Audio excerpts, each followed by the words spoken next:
তুমি আপুটার পাশে কেন বসলা? আপু না ভাবি বল, আমার জিএফ লাগে, আর জিএফ এর পাশেই তো বসবো, তাই না?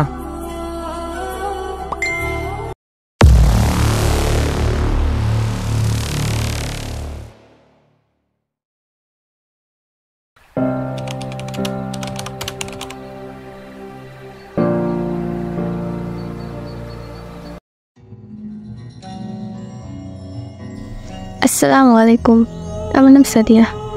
আমি যখন ক্লাস 2-এ পড়ি তখন আমার বাসায় আমার খালামণিরা বেড়াতে আসে। খালামণির একটা ছেলে ছিল, নাম রায়হান। রায়হান ভাইয়া আমার থেকে 3 বছরের বড় ছিল, তারপরেও আমি তার সাথে অনেক খেলাধুলা করছি। তো একদিন আমি আমার একটা ফ্রেন্ড মিলে আমার পুতুলকে শাড়ি পরিয়ে বউ সাজাচ্ছিলাম। এমন সময় ভাইয়া এসে আমাদের পাশে বসে আর বলে, ওই কিরে, কি করিস তোরা? দেখছো না পুতুলকে বউ সাজাচ্ছি? তা তো দেখতে পারছিস, অনেক কিউট লাগতেছে। তুই যখন বড় হবি আমিও তোকে এমন একটা লাল টুকটুকে শাড়ি কিনে দেব, তারপর তোকে বউ বানিয়ে আমার বাড়ি নিয়ে আসবো। আচ্ছা। তারপর ভাইয়া চলে গেল। ভাইয়ার কথায় আমি অনেক লজ্জা পাই। সেটা আমার ফ্রেন্ড দেখে আর আমাকে বলে, কি রে, লজ্জা পাচ্ছিস কেন? এমনি, তেমন কিছু না। ভাইয়া যে বলছে তোকে বিয়ে করবে, তার জন্য কি লজ্জা পাচ্ছিস? তুই কি তাকে ভালোবাসিস নাকি? আরে দূর, আমি ভালোবাসার কিছুই বুঝি না। কিন্তু যেদিন থেকে ভাইয়া বাসা আসছে সেদিন থেকেই তাকে খুব ভালো লাগে। আমি মনে হয় তাকে লাইক করে ফেলছি।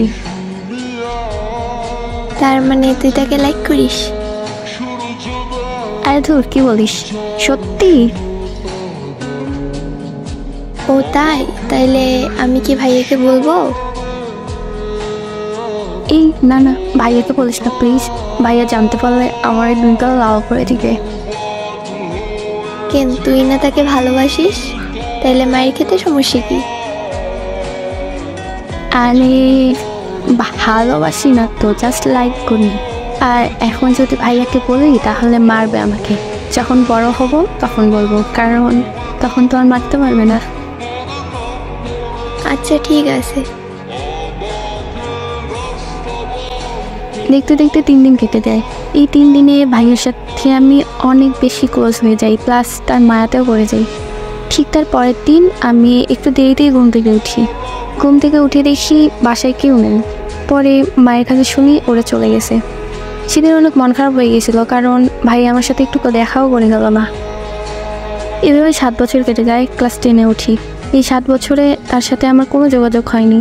মাঝে মাঝে মা যখন খালামণিকে কল দিতে চাইতো তখন কলটা আমি দিতাম, এইটা ভেবে যে ভুল করে হলেও ভাইয়া যদি একটাবার কলটা পিক করে হ্যালো বলতো। বাট আফসোস, এমনটা কখনই হয়নি। তো একদিন আমি স্কুল শেষ করে বাসায় আসি আর দরজায় কড়া নাড়ি। দরজা খোলার সাথে সাথেই দেখলাম একজন লম্বা সুদর্শন ছেলে আমায় দেখে মুচকি হাসলো। আমি 1 সেকেন্ডের জন্য তাকে চিনতে পারি নাই, কিন্তু সে যখন আমার নাম ধরে ডাকলো তখন বুঝতে পারলাম যে এইটাই সে, আমার হারিয়ে যাওয়া অতিথি পাখি রায়হান ভাইয়া, যাকে আমি দীর্ঘ 7 বছর পর দেখলাম। আমি কখনোই ভাবিনি তাকে আবার দেখতে পাবো। পরে ভাইয়া আমাকে বলে, কিরে সাদিয়া, কি অবস্থা?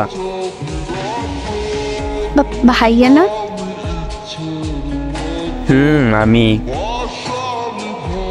আমি তো ভালো আছি, তুমি কেমন আছো? ভালো আছি রে। কখন আসছো? আসছি 11টার দিকে। ইস, আমার আজকে তাহলে স্কুল যাওয়াটাই ভুল হয়ে গেছে। কেন, কি হয়েছে আবার? না এমনি, আগেরবার না বলেই চলে গেছো, এবার কিন্তু অনেকদিন থাকতে হবে। আচ্ছা ঠিক আছে, দেখা যাক।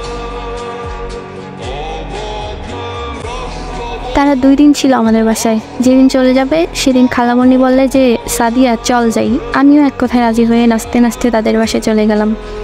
2 দিন যেতে না যেতেই আমার খুব একঘেয়েমি লাগতে শুরু করে, যেটা খালামণি খেয়াল করে আর ভাইয়াকে বলে আমায় নিয়ে যেন কোথাও ঘুরতে যায়।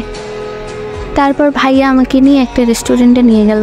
ভেতরে ঢুকতেই দেখি একটা মেয়ে বসে আছে আর ভাইয়া তার কাছে গিয়ে বসলো। আমি পুরো অবাক হয়ে ভাইয়াকে প্রশ্ন করলাম, কী ব্যাপার ভাইয়া, এই আপুটা কে?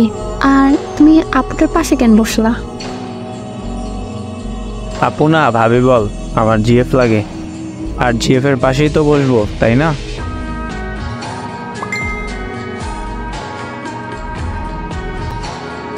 কথাটা শুনেই আমি আটকে উঠি আর জোরে একটা শ্বাস ফেলি।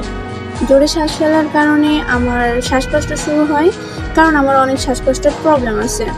তারপরেও নিজেকে ঠিক রেখে আপুর সাথে 2 মিনিট কথা বলার পর আমি বাইরে চলে আসি আর কান্না করতে লাগে।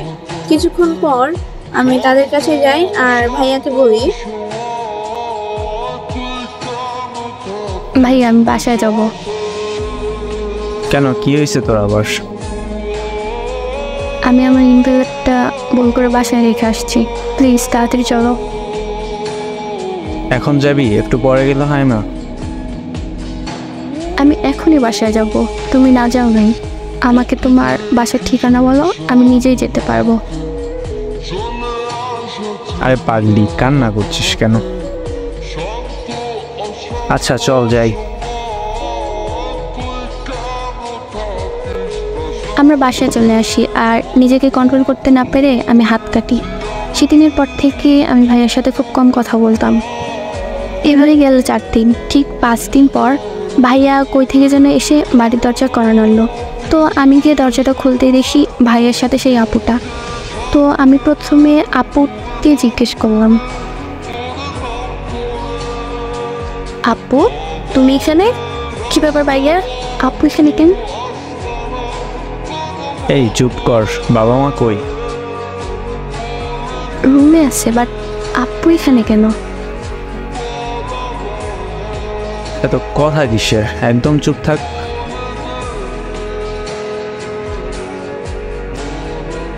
তারপর ভাইয়া আপুকে নিয়ে খালার কাছে গিয়ে বলে আমরা বিয়ে করে ফেলছি। এইটা শোনার পর আর নিজেকে শান্ত রাখতে পারিনি। এক দৌড়ে আমি আমার রুমে চলে গিয়ে দরজা লক করে দিই। কয়েক ঘন্টা পর আমি নিজেকে মেঝেতে আবিষ্কার করলাম। তারপর ফ্রেশ হয়ে আমি বাইরে যাই আর শুনতে পারি খালু তাদের মেনে নিয়েছে। 2 দিন পরেই নাকি তাদের বিয়ে। তারপর আমি খালামনির কাছে গিয়ে বললাম আমি বাসায় যাব। তো মনি বলল বিয়েটা খেয়ে তারপর যা। কি আর করার, থেকে গেলাম। বিয়ের আগের দিন রাতে ভাইয়ের কাছে শেষবারের মতো একটা কথা জানার জন্য আমি ভাইয়ার রুমে যাই। তারপর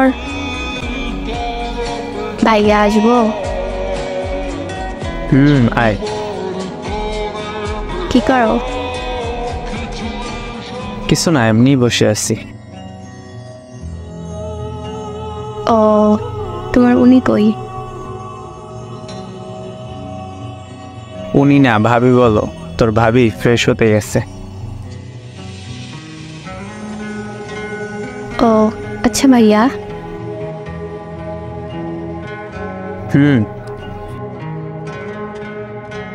একটা প্রশ্ন করি? কি প্রশ্ন বল। তুমি খুশি তো? হ্যাঁ, আমি অনেক খুশি। যাক আলহামদুলিল্লাহ। আচ্ছা থাকো তাহলে যাই। Okay bye.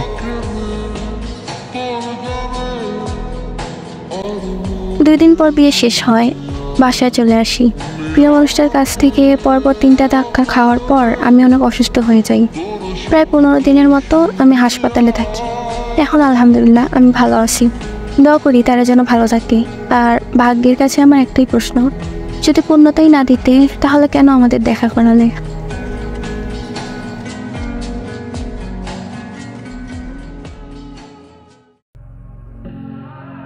এমন খালতো বোন মামতো বোন আমাদের জীবনে কেন আসে না?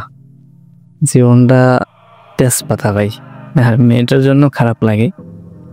খারাপ লাগে কি, এখানে ওয়ান সাইড লাভ। মেয়েটা তো কখনো প্রকাশও করেনি, নিজের ভিতরেই রাখছে। প্রকাশ করার পর যদি অন্য কিছু হইলেও হইতে পারতো, আর তাদের দেখা হয় না প্রায় 7টা বছর। সব কিছু মিলাইয়া এখানে ছেলের দোষ না, মেয়েরও দোষ না। যাই হোক, এগুলো হচ্ছে গিয়ে ভাগ্যের খেলা। গল্প শেয়ার করলে পেয়ে যান অবধিয়ান।